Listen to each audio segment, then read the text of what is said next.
রাজধানীর হাতিরঝিল থানার ফুলনপুরা বাড়ি এলাকায় দুর্বৃত্তদের গুলিতে জিলানী ও শুভ নামে দুইজন গুলিবিদ্ধ হয়েছেন।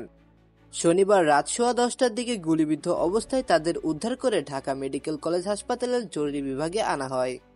গুলিবিদ্ধ জিলানির ছেলে সাইফুল জানান, গুলিবিদ্ধ জিলানি পুরাবাড়ি এলাকায় কলা বিক্রি করতেন। রাত 9টার দিকে হঠাৎ দুর্বৃত্তরা গুলি ছোড়ে, এতে তিনি গুলিবিদ্ধ হন। পাশে থাকা শুভ নামে একজন গুলিবিদ্ধ হয়।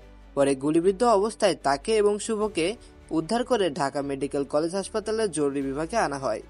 গুলিবিদ্ধ জিলানির ছেলে বলেন, কে বা কারা গুলি করেছে সেটি বলতে পারছি না। আমাদের বাড়ি ব্রাহ্মণবাড়িয়া জেলার বাঞ্ছারামপুর থানার কমলপুর এলাকায়, আর গুলিবিদ্ধ শুভর বাড়ি শরীয়তপুর জেলার ডামুডা থানার কাচিকাটা এলাকায়।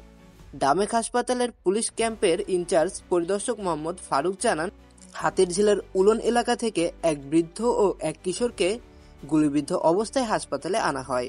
বর্তমানে হাসপাতালের জরুরি বিভাগে তারা চিকিৎসাধীন রয়েছেন।